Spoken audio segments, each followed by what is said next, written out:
નમસ્કાર, તમે જોડાયા છો ગુજરાત ફર્સ્ટ નું. હું છું કુશાગ્ર ભટ્ટ. સમાચારમાં વાત કરીએ તો રાજકોટમાં હત્યાના આરોપીઓનું સરઘસ કાઢવામાં આવ્યું કે જ્યાં કમલેશ ગીરી ગોસાઈ અને તેના બંને પુત્રોનું સરઘસ કાઢવામાં આવ્યું.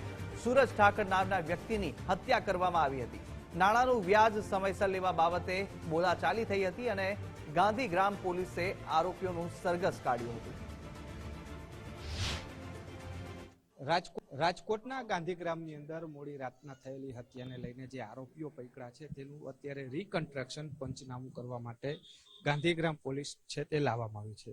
જે હત્યાનો બનાવ બન્યો હતો, કઈ રીતના આખી ઘટના બની હતી, જે રૂપિયાની લેતી દેતી વ્યાજ ખોરીના કારણે જે આખી આ ઘટના બની હોવાની વિગત સામે આવી છે.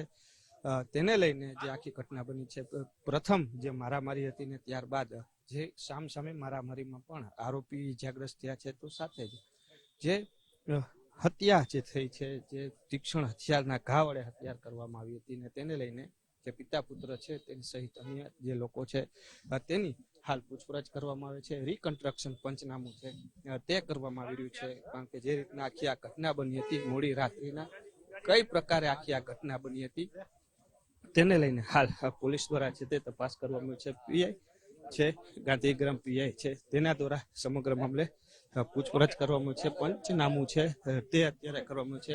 સર, હાલ અત્યારે જે રિકન્સ્ટ્રક્શન પંચનામું છે, શું કઈ પ્રકારની કાર્યવાહી ખાસ